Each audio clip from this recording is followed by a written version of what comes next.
যেদিন আমার আল্লাহর আদালতে আমাকে আপনাকে হাজির করবে, সেই দিন আমার আল্লাহ এক নাম্বার প্রশ্ন করবে, আন উমরিহি ফিমা আফনা। ও দুনিয়ার মানুষ, আমি আল্লাহ তোমারে 40, 50, 60, 80 বছরের হায়াত দান করেছিলাম। এই হায়াতে জিন্দেগির সময় তুমি জীবনে কোন কাজে লাগাইছো রে বান্দা? আয় আয়, আমি আল্লাহর কাছে আজকে তোদের হিসাব হবে, হিসাব হবে। আমার প্রাণের ভাইরা, আমার বন্ধুরা, আমার আল্লাহর আদালতে যেদিন এই হিসাবের জন্য আমারে আপনারে ডাকবেন ভাই, ওই হিসাব দেওয়ার জন্য আমি আর আপনি কেমন প্রস্তুতি গ্রহণ করেছি, আমি আর আপনি কতটুকু প্রস্তুত আছি রে ভাই। আল্লাহর বান্দা, এটা কিন্তু একটু চিন্তা করার বিষয়। কেননা ওই দিন আল্লাহর আদালতে আমার আপনার জীবনের সমস্ত আমলগুলি প্রকাশ হয়ে যাবে। যেদিন আমল প্রকাশ হয়ে যাবে রে ভাই, ওই দিন দেখা যাবে আমার আমল নামার ভিতরে নামাজ নাই। ওই দিন দেখা যাবে আমল নামার ভিতরে রোজা নাই। ওই দিন দেখা যাবে আমল নামার ভিতরে কোরআন তিলাওয়াত নাই। ওই দিন দেখা যাবে জিকির নাই, নেক আমল নাই, নেক আমল নাই, শুধু গুনাহ আর গুনাহ। ও আল্লাহর বান্দা, বলেন তো দেখি, যেদিন এই পরিস্থিতি আমার আপনার হবে রে বন্ধু, ওই দিন আল্লাহর আদালতে দাঁড়ায়া আমি আর আপনি আমাদের চেহারাটা কেমন করে দেখাবো? আরে ভাই, আমার আপনার জীবনের গুনার তো কোনো শেষ নাই রে ভাই। একটা গুনার জন্য যদি আমার আল্লাহ পাকড়াও করে আমারে, একটা গুনার জন্য যদি, একটা গুনার জন্য যদি আমার আল্লাহ পাকড়াও করে রে ভাই, তাহলে তো জাহান্নাম ছাড়া কোনো উপায় নাই। পর্দার আড়ালে আমার মা বোনেরা, ও পুরুষ প্যান্ডেলের আমার যুবক ভাইয়েরা, ও বৃদ্ধ বয়সী বাবাজিরা, একটু গভীর মনোযোগ দিয়া শান্ত হয়ে কথাগুলো শোনার চেষ্টা করুন।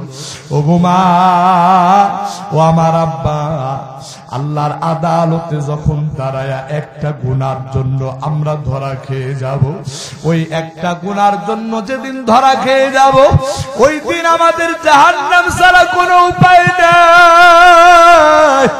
ও আল্লাহর বান্দা, ওই জাহান্নামের আযাব বরদাস্ত করার ক্ষমতা তোমার আসেনি?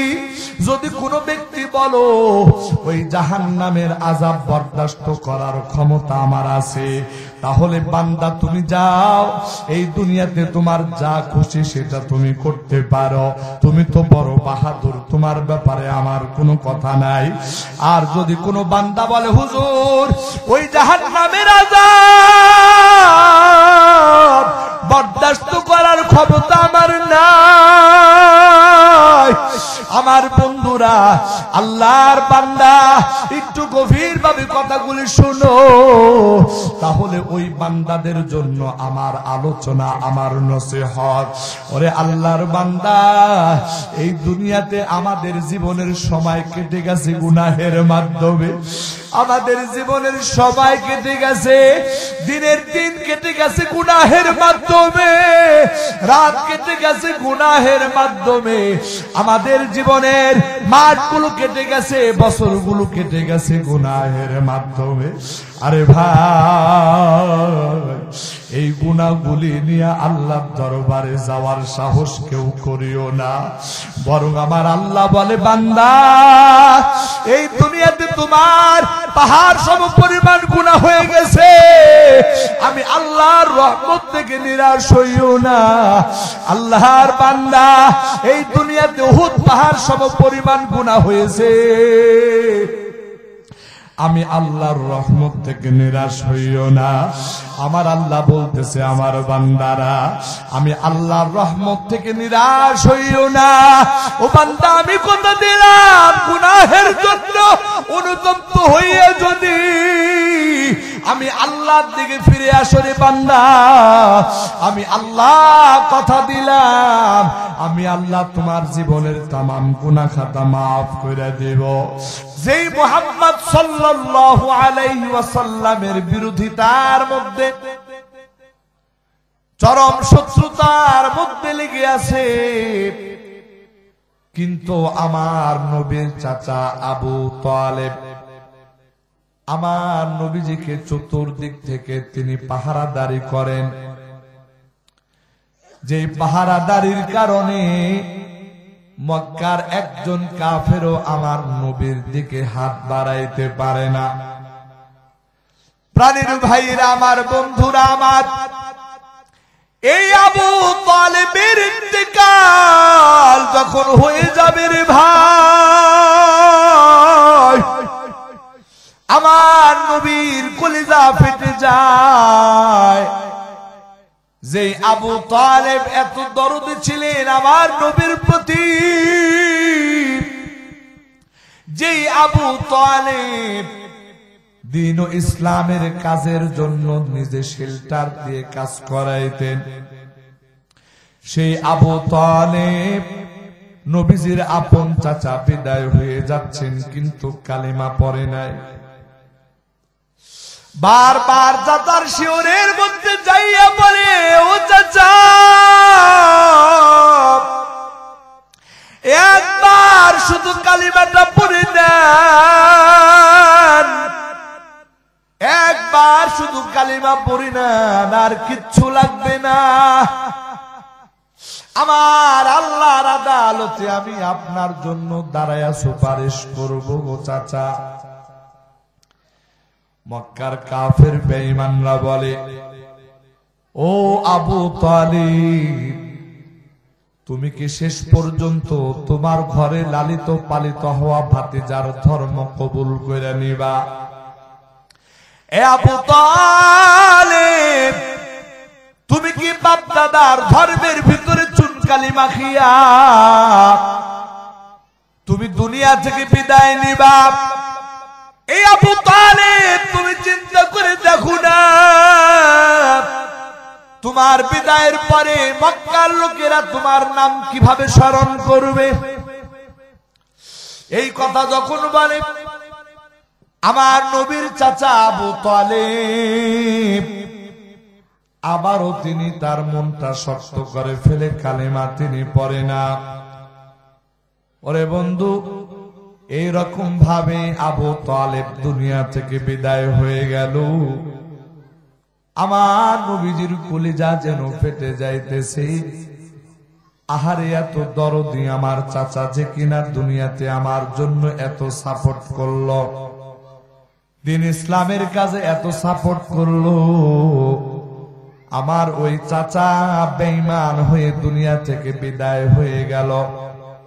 প্রাণের ভাইয়েরা আমার, আমার নবীজি দুঃখ সইতে পারে না,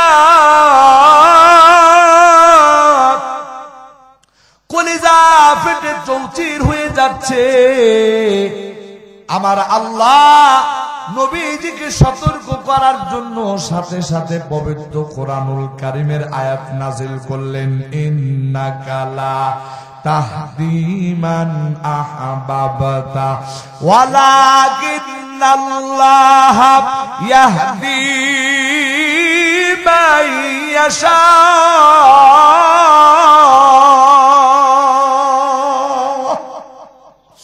আমার আল্লাহ বলে, ও মুহাম্মদ, এত মন খারাপ কেন করো? হেদায়েত তো আমি আল্লাহ তোমার হাতে ছেড়ে দেই নাই, যে তুমি যাকে খুশি তাকে তুমি হেদায়েত দিতে পারবা।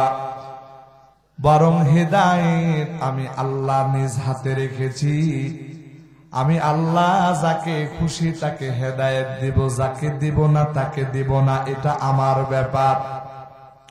ও পয়গম্বর মুহাম্মদ, তোমার চাচার জন্য তুমি আফসোস করিও না, এটা আমি আল্লাহ এই হেদায়েতের বিষয়ে কাকে হেদায়েত দিব না দিব এটা এই বিষয়টা তোমার বিষয় না, বরং তোমার যেটা দায়িত্ব সেটা হলো তুমি শুধু মানুষকে দ্বীনের দাওয়াত দিবা। কিন্তু হেদায়েত হবে না না হবে এটা তোমার হাতে নয়, বরং এটা আমি আল্লাহ আমার নিজ হাতে রেখে দিয়েছি। প্রাণের ভাইয়েরা আমার, এই জন্যই তো দেখা যায় যার বাড়ি মক্কায় ছিল না, সুদূর পারস্য দেশ থেকে এসেছে হযরত সালমান ফারসি। আল্লাহ পাক রব্বুল আলামিন তার হেদায়েত দান করেছে। হযরতে সুহাইব রুমি রাদিয়াল্লাহু তাআলা আনহু সুদূর রুম এলাকা থেকে এসেছেন, আল্লাহ পাক তাকে হেদায়েত দান করেছে। সুদূর আফ্রিকা থেকে এসেছেন হযরতে বিলাল হাবশী রাদিয়াল্লাহু তাআলা আনহু। আল্লাহু আকবার বলেন। ওই বিলাল হাবশী রাদিয়াল্লাহু তাআলা আনহু সুদূর আফ্রিকা দেশ থেকে এসেছে। আমার আল্লাহ হযরতে বিলাল হাবশীর গলার ভিতরে হেদায়েতের রশিদা যখন লাগায় দিয়েছি, অথচ বিলালের অবস্থা কেমন ছিল, দুনিয়াতে এর মতো কালো মানুষ আর ছিল না। ওই বিলালের চেহারা এমন ভয়ঙ্কর ছিল রে ভাই, মানুষ স্বাভাবিকভাবে বিলালের চেহারা দেখলে ভয় পাইতো। চেহারার ভিতরে ঠোঁট ছিল এত মোটা মোটা, এই রকম চেহারার ছিল হযরতে বিলাল। অথচ ওই বিলালের গলার ভিতরে যখন আমার আল্লাহ হেদায়েতের রশি লাগায় দিয়েছি, ওই বিলালের মর্যাদা আমার আল্লাহ কেমন বাড়ায় দিয়েছে। এই যে আজকে রজব মাস শেষ হয়ে গেল, আরে ভাই এই রজব মাসের ভিতরে পয়গম্বরে আরবী সাল্লাল্লাহু আলাইহি ওয়াসাল্লামের মেরাজ সংগঠিত হয়েছে।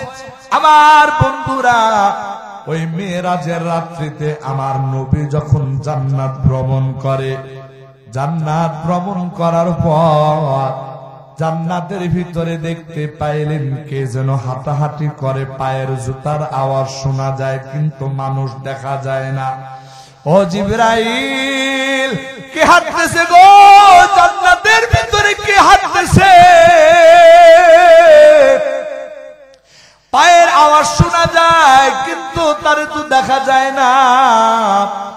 হযরতে জিবরাইল আমিন ডাক দিয়া বলেন, ও পয়গম্বর, এই জান্নাতের ভিতরে যার পায়ের আওয়াজ শোনা যায় তিনি আর কেউ নন, তিনি আপনার সাহাবী হযরতে বিলাল রাদিয়াল্লাহু তাআলা আনহু।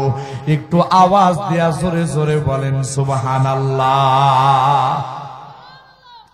প্রাণের ভাইয়েরা আমার, ওই বিলাল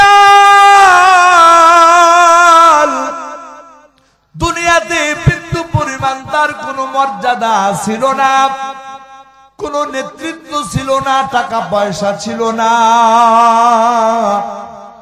দুনিয়ার ভিতরে কোনো সম্মানজনক অবস্থা তার ছিল না।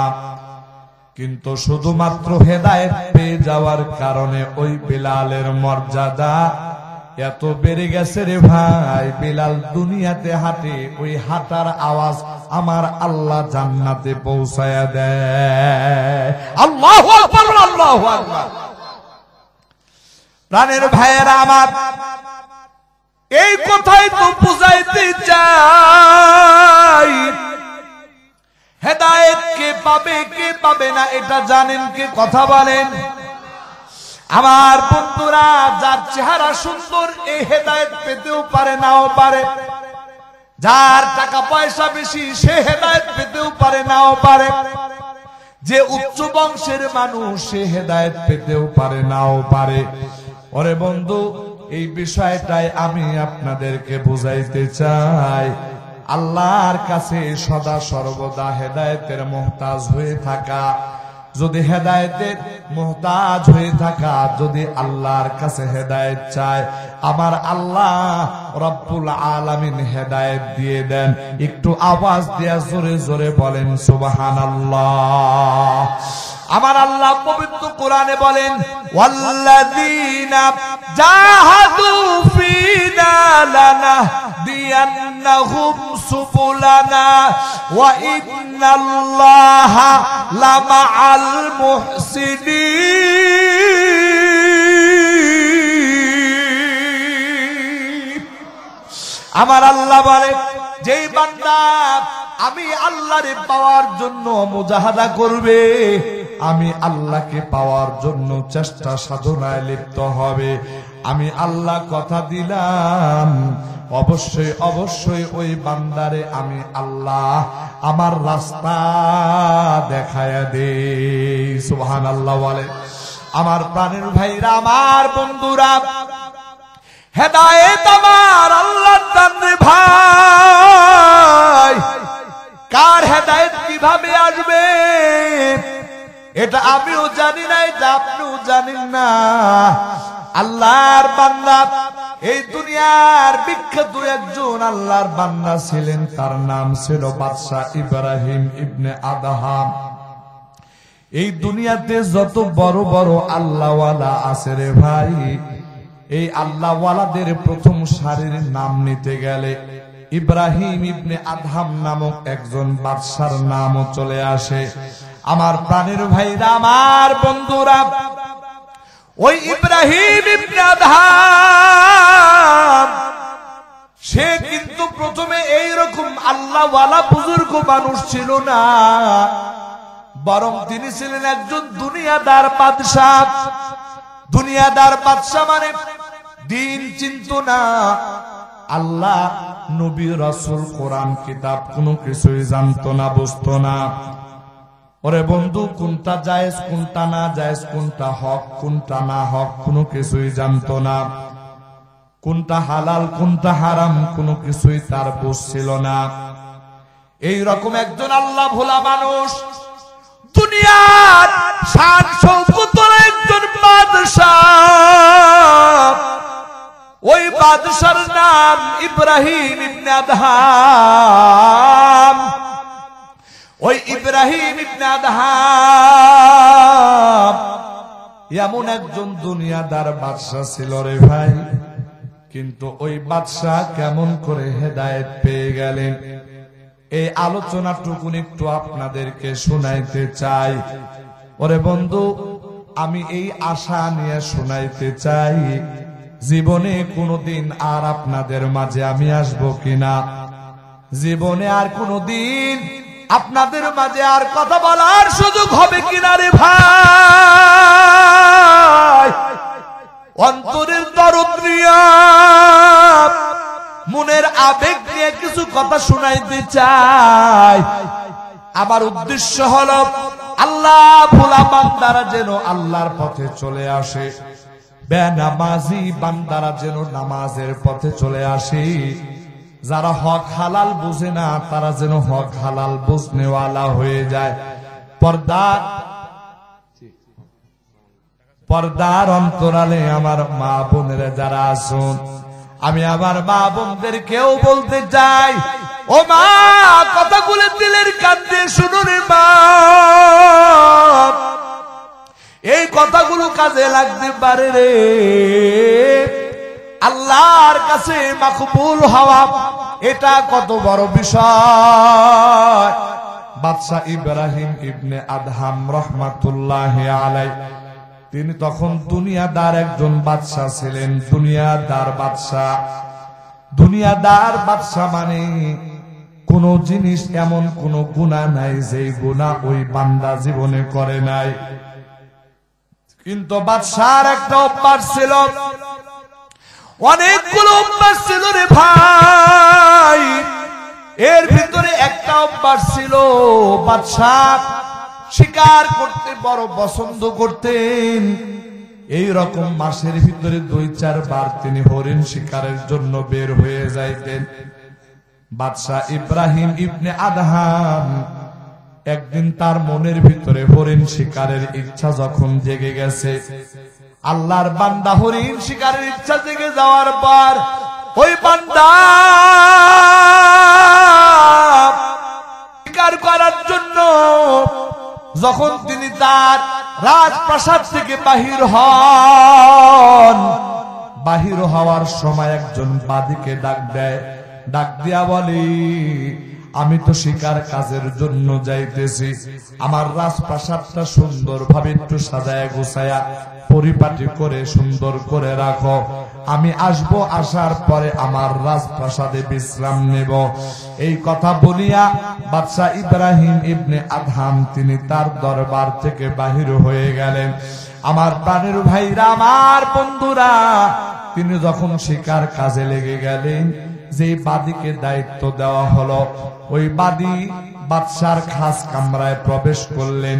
বাদশার সমস্ত কিছু পরিপাটি করার পরে বাদশাহ যেই শাহী বিছানার ভিতরে ঘুমায়, এই শাহী বিছানার দিকে নজর দিয়ে রে ভাই, ওই বাদী আফসোস করে বলতেছে, দুনিয়াতে আল্লাহ বাদী করে পাঠাইছে, কত রাজা বাদশারা যারা দুনিয়াতে আছে তাদের জীবনের সুখ শান্তি আরাম আয়েশের কোনো শেষ নাই। এই যে একটা বিছানা, এই শাহী বিছানা, নরম তুলতুলে বিছানা, আমার মতো বাদী জীবনে কোনোদিন এই বিছানায় শোয়ার স্বপ্ন দুঃস্বপ্ন দেখে না। আমার প্রাণের ভাইরা, আমার বন্ধুরা, ওই বাদীর ওই যে বাদশাহ নরম তুলতুলে বিছানার ভিতরে ঘুমায়, এই নরম তুলতুলি বিছানা, বাদশাহ যেই বিছানার ভিতরে ঘুমায়, এই বিছানা দেখে বাদীর অন্তরের ভিতরে বড় একটা আক্ষেপ চলে আসছে, আমি বাদী জীবনে কোনোদিন এইরকম বিছানার মালিক কোনোদিন হতে পারবো না। ওরে বন্ধু, এই কথা চিন্তা করতে করতে হঠাৎ করে বাদীর মাথার ভিতরে একটা বুদ্ধি আসছে যে এটা যেহেতু বাদশার খাস কামরা, সহজে কোনো মানুষজন এখানে আসবে না, আর বাদশাও গেছে শিকার কাজের জন্য, শিকার কাজের জন্য গেলে তো আসার একটু সময় লাগে, এই সুযোগটারে সৎ ব্যবহার মনে করিয়া ওই বাদী তার ওই বাদশার শাহী নরম তুলতুলে বিছানার ভিতরে নিজের মনের খাহিশ মিটানোর জন্য, নিজের জীবনের একটা স্বপ্ন পূরণ করার জন্য রে ভাই, ওই বাদী ওই বিছানার ভিতরে শুয়ে পড়েছে, চিন্তা করেছে সামান্য একটু সময় যদি এই বিছানার ভিতরে বিশ্রাম নেই, সামান্য একটু সময় যদি এই বিছানার ভিতরে একটু আরাম করি, তাহলে আমারে কেউ দেখবে না, বাদশাও জানবে না, আর এর ভিতর দিয়া এই রকম একটা বিছানার ভিতরে আরাম করিয়া আমি আমার জীবনের একটা স্বপ্ন পূরণ করে ফেললাম। আমার প্রাণের ভাইরা, এই চিন্তা করিয়া ওই বাদী যখন বাদশার বিছানার ভিতরে শুয়ে পড়ছে রে ভাই, বাদী যখন শুয়ে পড়ছে, বাদীর চোখের ভিতরে রাতের ঘুম নেমে আসছে, কারণ কাজের মানুষ, কাজ করতে করতে শরীরটা ক্লান্ত পরিশ্রান্ত হয়ে গেছে। এবার বাদশার বিছানার ভিতরে শুইয়া বাদী একেবারে ঘুমায়া পড়ছে। আমার প্রাণের ভাইরা, বাদী যখন ঘুমায়া পড়ছে, বাদীর ঘুম আর ভাঙে না, 1 ঘন্টা 2 ঘন্টা 3 ঘন্টা পার হয়ে যায়, বাদীর ঘুম আর ভাঙে না। এইদিকে বাদশার শিকার কাজ সমাপ্ত করিয়া ওই বাদশাহ শিকার কার্য সমাপ্ত করিয়া বাদশাহ যখন তার রাত দরবারে ফিরে আসে, ক্লান্ত পরিশ্রান্ত শরীর নিয়া আরাম করার জন্য খাস কামরার ভিতরে প্রবেশ করেছেন। খাস কামরার ভিতরে প্রবেশ করার পরে যে দৃশ্য তার চোখের সামনে ভেসে উঠল, বাদশাহ একেবারে চূড়ান্ত পর্যায়ে অবাক হয়ে গেলেন। যেই বাদীকে দায়িত্ব দেওয়া হয়েছিল এই ঘরটাকে সাজায় গুছায় রাখার জন্য, ওই বাদীর কত বড় দুঃসাহস! এই বাদী কিনা এই রকম বিছানার ভিতরে, বাদশাহ আরাম করার বিছানার ভিতরে, শাহী বিছানার ভিতরে যাইয়া আরাম করতেছে। এই দৃশ্য দেখার পর বাদশার মেজাজ গেছে গরম হয়ে। আর দেরি করে না, হাতের ভিতরে শাহী চাবুক উঠাইয়া ওই ঘুমন্ত বাদীকে প্রহার করতে আরম্ভ করতেছে। এত জোরে জোরে মারতেছে, এক একটা চাবুকের আঘাতে আল্লাহ রে, ওই বাদশাহ এমন জোরে আঘাত করতেছে।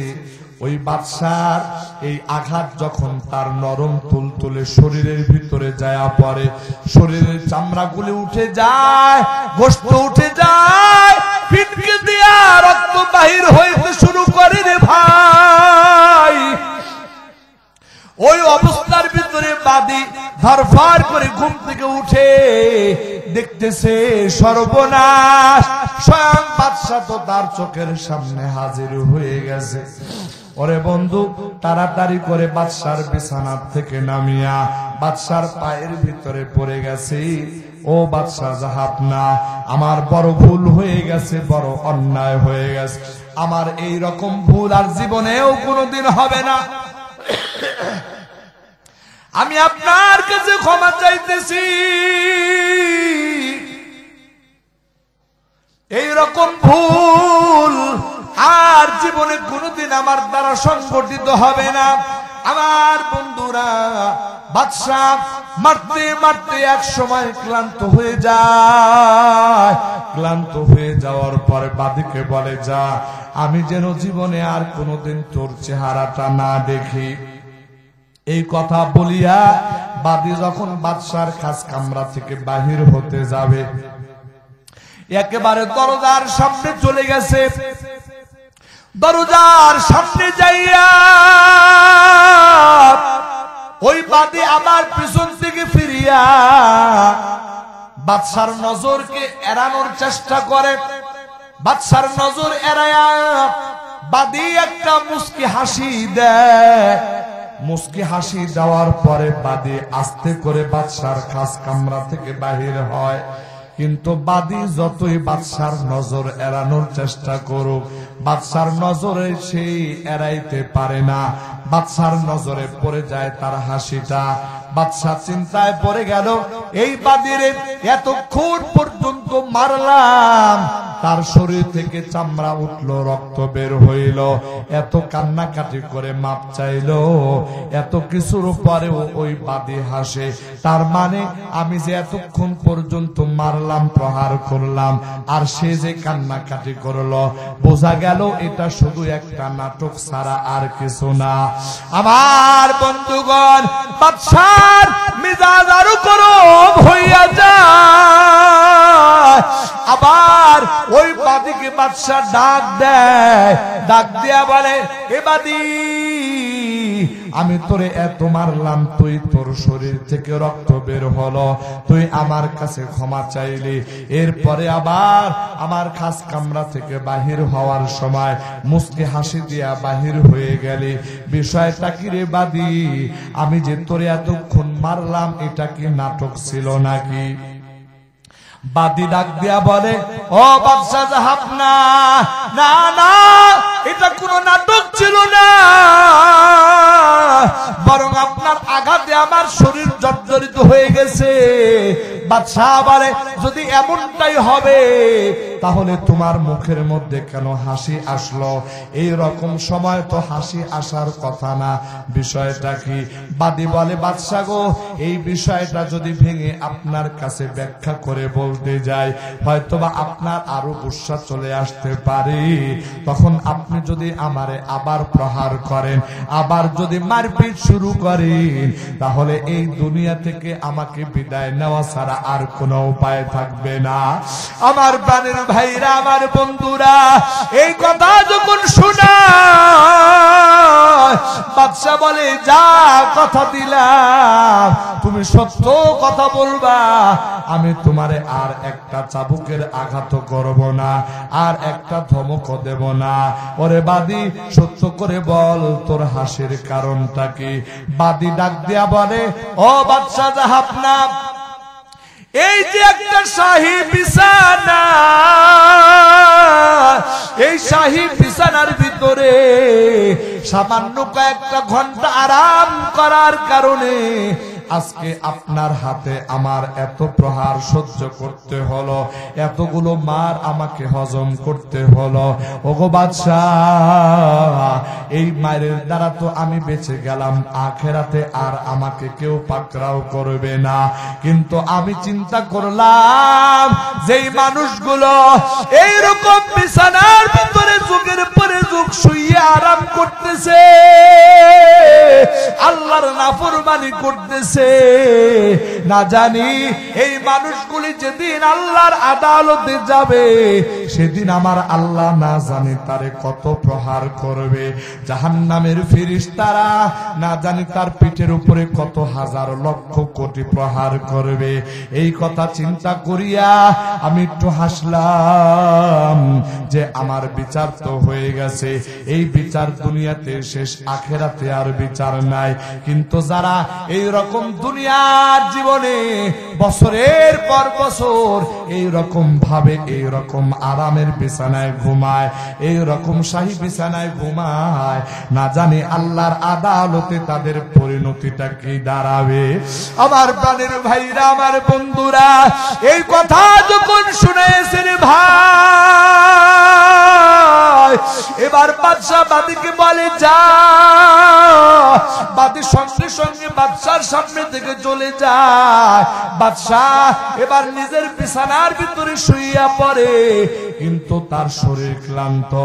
অন্যান্য দিন বিছানার ভিতরে শোয়ার সাথে সাথে ঘুম চলে আসে, আজকে তার চোখে ঘুম আসে না, শুধু বারবার চিন্তা করে, এই বাদী আমারে কোন কথাটা শোনায়া গেল, এই কথাটা কি কথা। আরে ভাই, বাদশার মাথার ভিতরে এই কথাটা এমন ভাবে ঢুকে গেছে, হাজার চেষ্টা করিয়া বাদশা তার মাথা থেকে এই কথাটা নামাইতে পারে না, যে এই রকম বিছানার ভিতরে যারা যুগের পরে যুগ আরাম করে আসতেছে, না জানি আল্লাহর আদালতে যখন তারা হাজির হবে, সেদিন তাদের অবস্থাটা কি হবে, তাদের পরিণতিটা কি হবে। আমার প্রাণের ভাইরা, আমার বন্ধুরা, এই চিন্তা করতে করতে করতে করতে রাতের গভীর হয়ে গেছে রে ভাই। দুনিয়ার মানুষ যখন ঘুমায় পড়েছে, হঠাৎ করে বাদশা খেয়াল করলেন যে তার রাজপ্রাসাদের ছাদের উপরে কে যেন হাঁটাহাঁটি করতেছে। আমার প্রাণের ভাইরা, কে হাঁটাহাঁটি করতেছে? এই হাঁটাহাঁটি করতেছে কে? বাদশা তাড়াতাড়ি সিপাহী পাঠায় দেয়, কে যাও ধরে নিয়ে আসো। যে বান্দাকে ধরে আনছে জিজ্ঞেস করে, ও মিয়া, এই রাতের গভীরে তুমি বাদশার বাড়ির ছাদের উপরে কি করো? ওই মিয়া ডাক দিয়া বলে, ও বাদশা জাহাপনা, আমার একটা বড় দামি উট ছিল, বড় সুন্দর উট ছিল, ওই উটটাকে আমি বড় মোহাব্বত করতাম, কিন্তু দুর্ভাগ্যজনক হলেও সত্য কথা, ওই উটটা কিছুক্ষণ আগে হারায় গিয়েছে। আমার প্রাণের ভাইরা, আমার বন্ধুরা, ওই আল্লাহর বান্দা ডাক দিয়ে বলতেছে, আমার উট হারায় গেছে, এই জন্য উটের সন্ধান করতে করতে আমি আপনার রাজপ্রাসাদের সাথে চলে আসছি, আমি আমার হারানো উট খোঁজার জন্য। বাদশা ডাক দিয়া বলে, ও মিয়া, তোমার মতো আহাম্মক মানুষ তো আমি এই দুনিয়াতে দেখি নাই। কারণ হলো, যদি কোনো মানুষের উট হারায়া যায়, যদি কোনো মানুষের উট হারায়া যায়, তাহলে এই উট খুঁজবে বনের ভিতরে যাইয়া, এই উট খুঁজবে জঙ্গলের ভিতরে যাইয়া, সেটা না করিয়া তুমি আমার রাজপ্রাসাদের ছাদের উপরে উট খোঁজার জন্য আসছো। ও মিয়া, তোমার মতো এত বড় আহাম্মক তো আমি দুনিয়াতে আর দেখি নাই।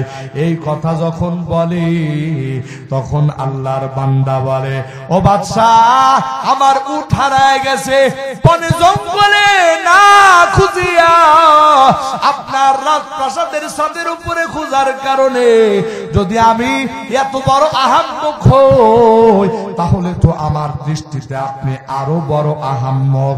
আপনি যেই নরম তুলতুলে বিছানার ভিতরে শুইয়া আল্লাহরে খুঁজতেছেন, আল্লাহরে পাওয়ার চিন্তা করতেছেন, আপনি ভালো করে জেনে নেন এইরকম শাহী বিছানার ভিতরে শুইয়া, এইরকম আরাম আয়েশের জিন্দেগির ভিতরে থাকিয়া আমার আল্লাহকে কোনোদিন খুঁজে পাওয়া যায় না। যদি কেউ খুঁজতে চায় তাহলে তার মতো আহাম্মক এই জমিনে আর কেউ হইতে পারে না। একটু আওয়াজ দিয়া কথা বলেন ঠিক কিনা?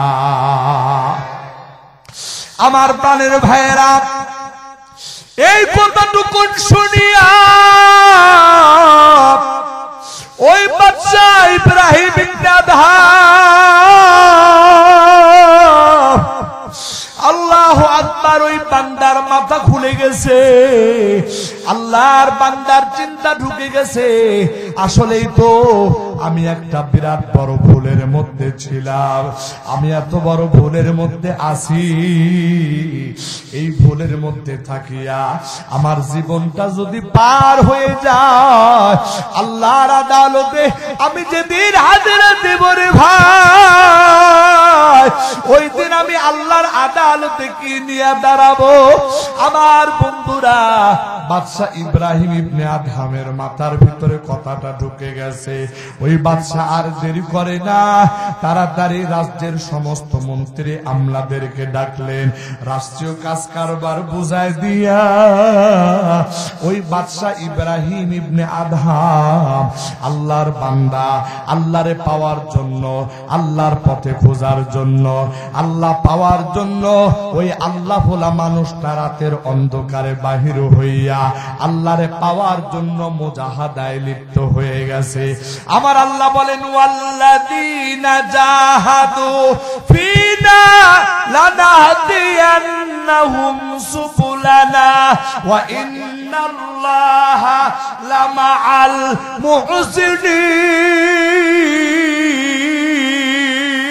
মুহসিনিন। আরেকটা আওয়াজ দিবেন, আল্লাহু আকবার। আপনাদের কষ্ট হইতেছে? খারাপ লাগতেছে? আমি আর বেশি সময় কথা বলবো না। আমার প্রাণের ভাইরা, আমার বন্ধুরা, হযরত ইব্রাহিম ইবনে আদহাম রাহমাতুল্লাহি আলাইহি ওই দিন আল্লাহরে পাওয়ার জন্য নরম তুলতুলে বিছানা ছাড়িয়া, শাহী মহল ছেড়ে দিয়া আল্লাহর বান্দা আল্লাহরে পাওয়ার জন্য যখন মুজাহাদা শুরু করে দিয়েছে, চেষ্টা সাধনা শুরু করে দিয়েছে, ওরে বন্ধু আমার আল্লাহ সেদিন থেকে হযরত ইব্রাহিম ইবনে আদহামের নামটা তার ওলির দফতরে উঠায় দিয়েছি। আর আমার আল্লাহ বলে, এ বান্দা, এই রকম যে বান্দা আমি আল্লাহরে পাওয়ার জন্য এই রকম চেষ্টা সাধনায় লিপ্ত হয়ে যায়, আমি আল্লাহ আমার বান্দারে আমার পথ দেখায়া দেই। ওরে আল্লাহর বান্দা, এবার আমি আর আপনি আমার আপনার বিষয় নিয়ে একটু চিন্তা ভাবনা করা দরকার। আমার আপনার জীবনের সময় কেমন কাটতেছে?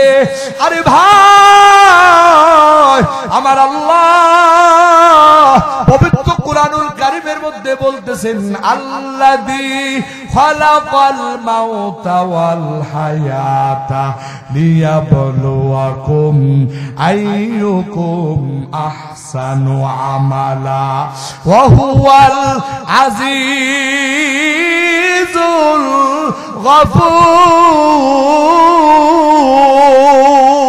গফুর। একটু আওয়াজ দিবেন, আল্লাহু আকবার।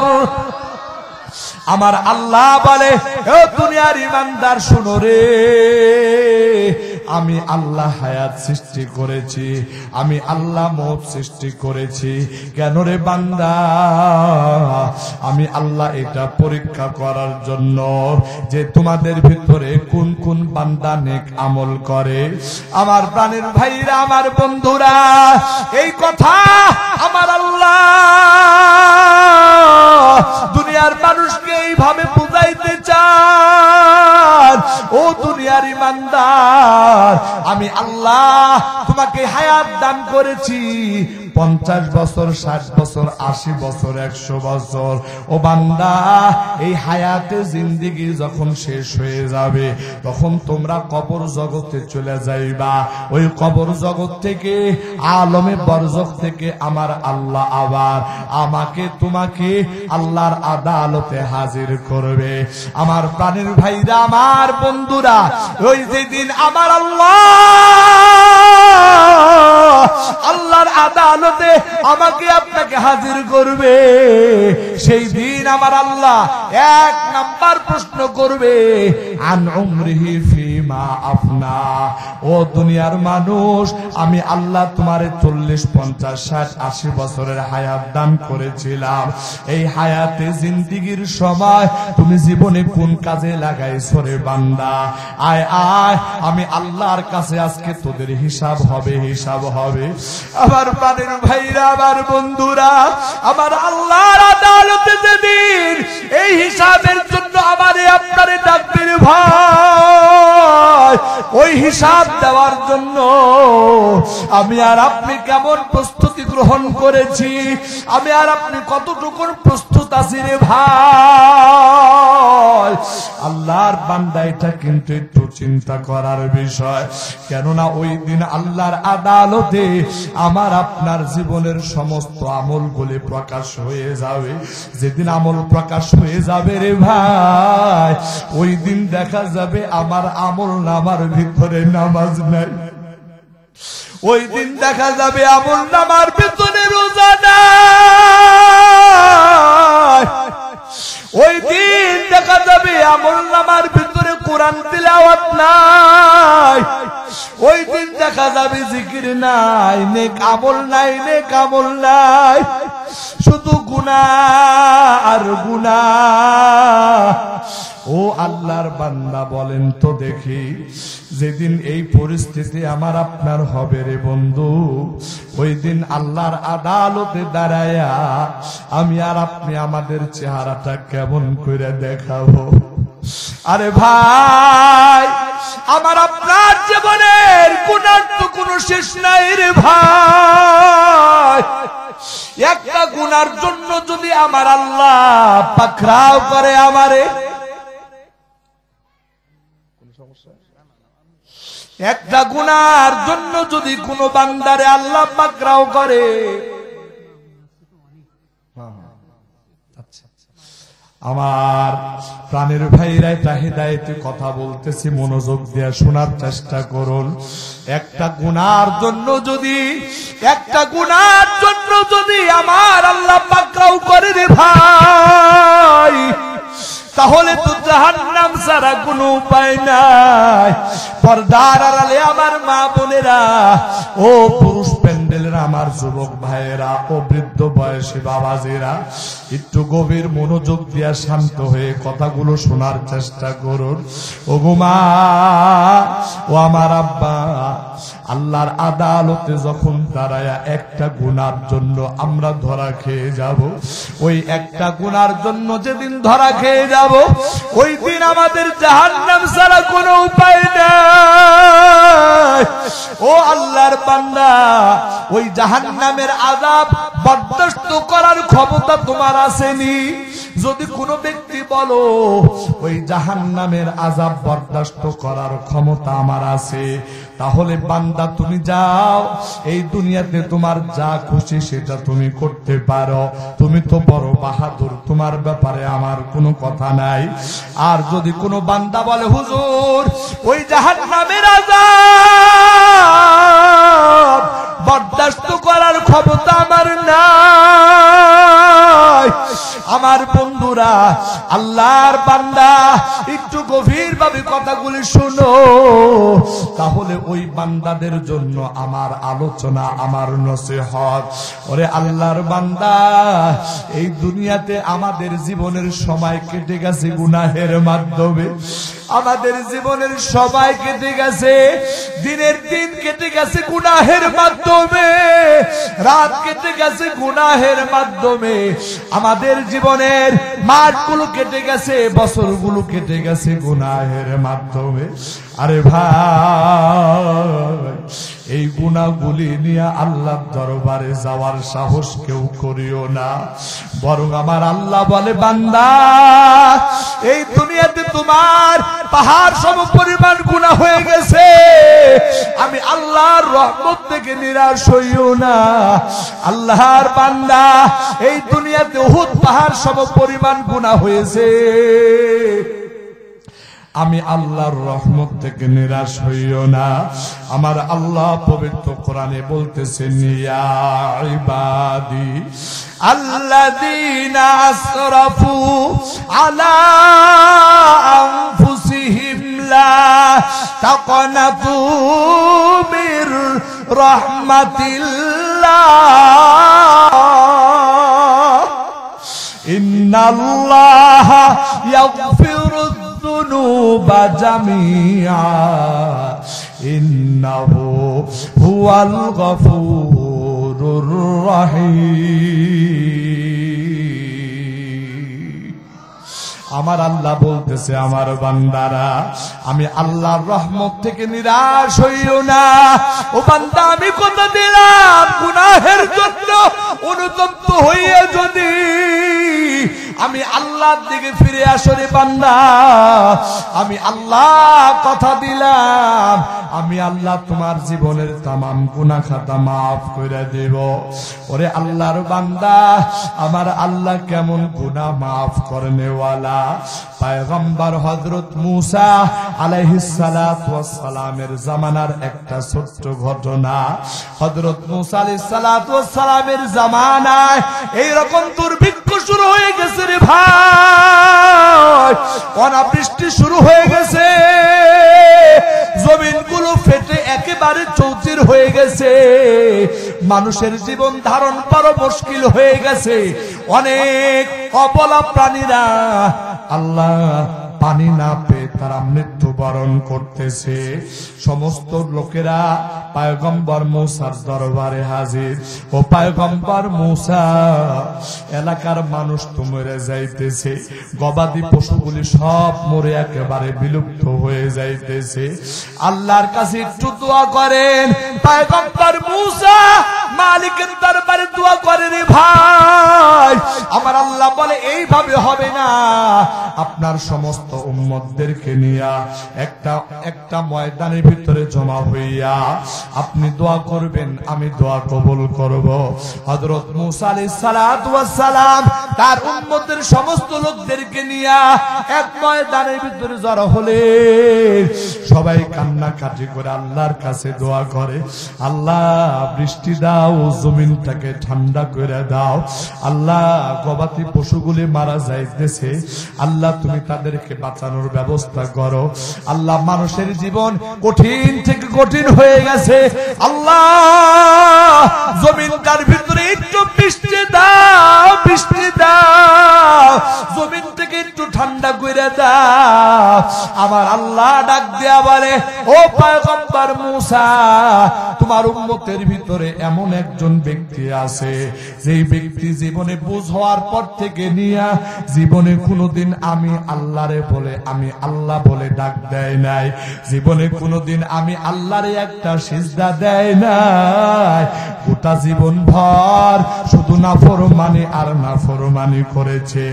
ও পয়গম্বর মূসা, যতক্ষণ পর্যন্ত ওই নাফরমান বান্দা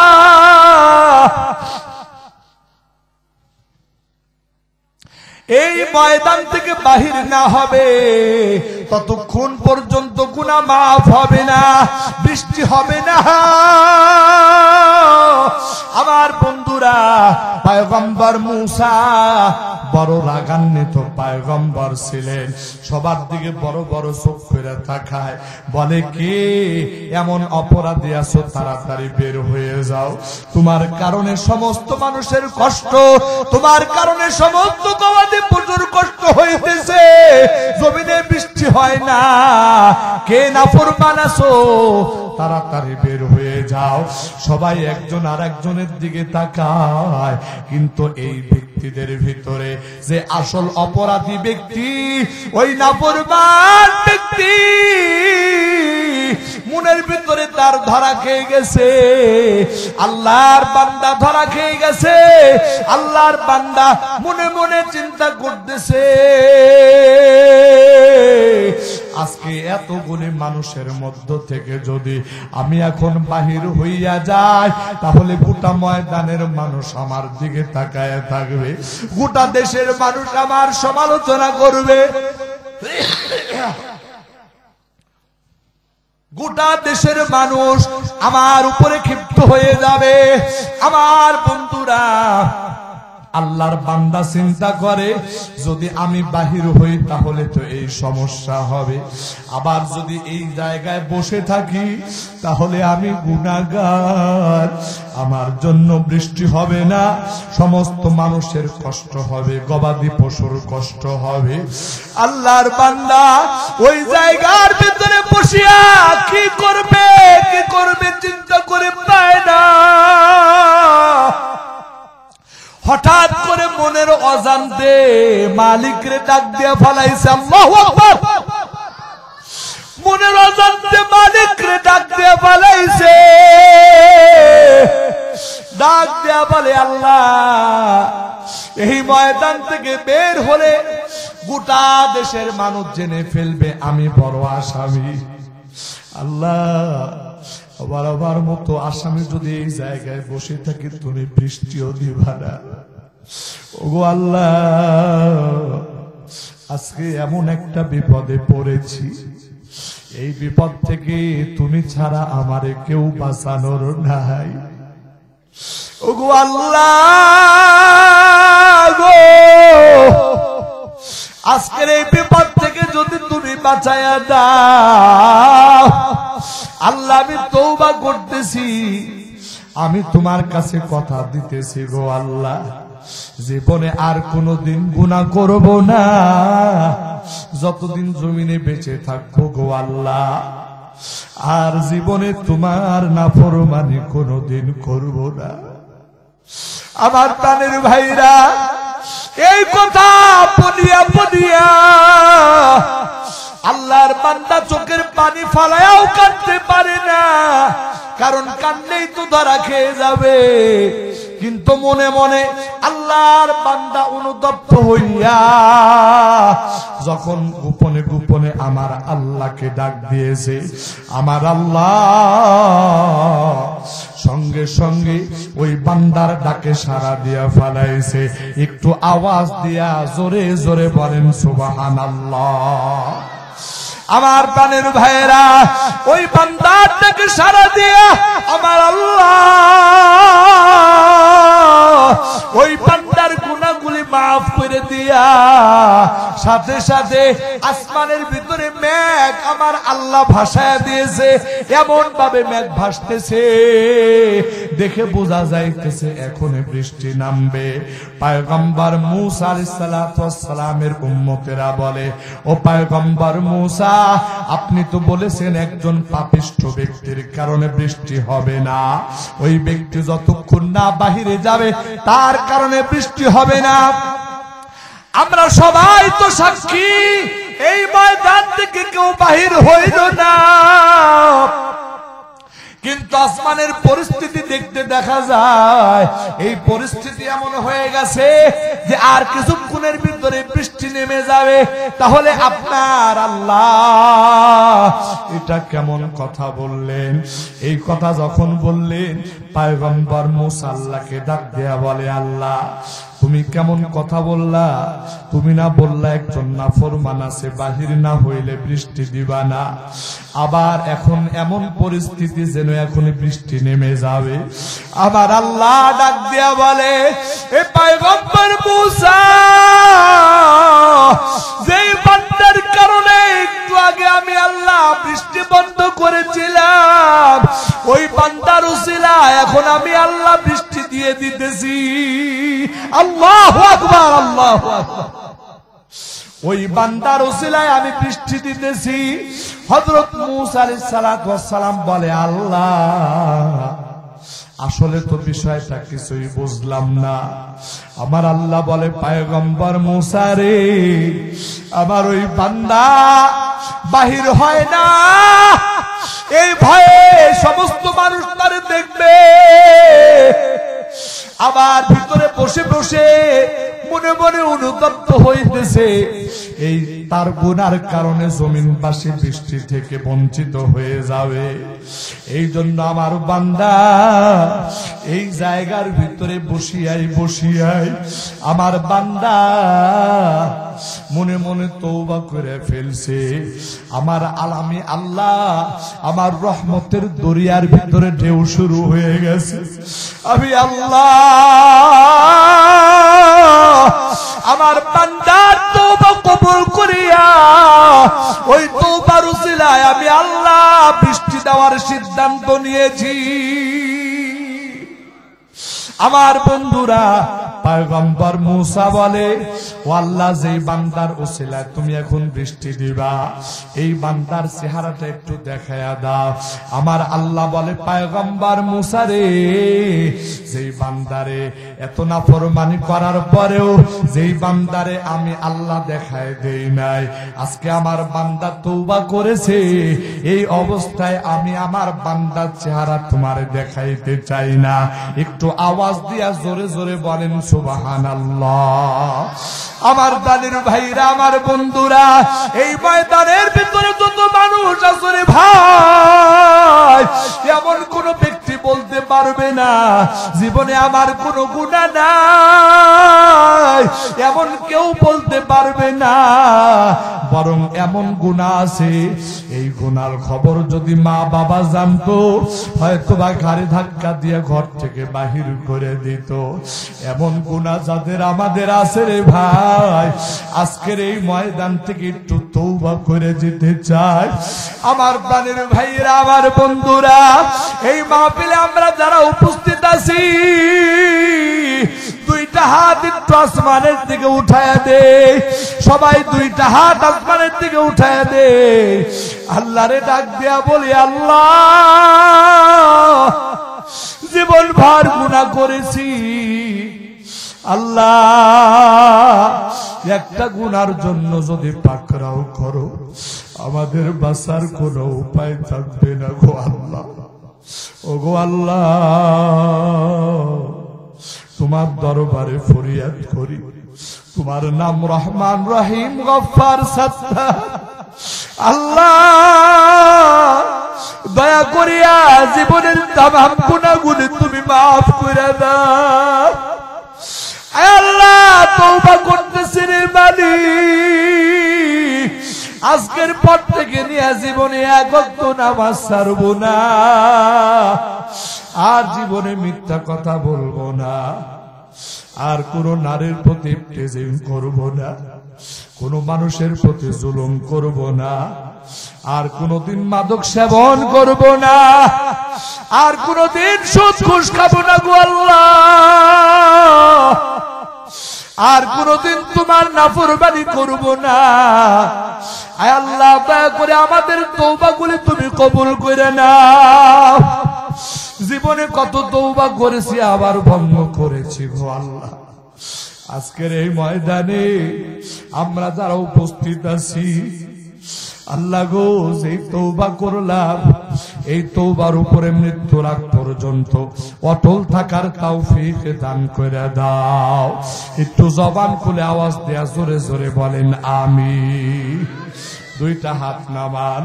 আমার পানির ভাইরা, সামনে রমজান মাস আসতেছে, রমজানের রোজাগুলি রাখার জন্য সবাই আপ্রাণ চেষ্টা করব। আমার পর্দার আড়ালের মা বোনেরা, আমার নবীজি বলেছেন চারটা কথা।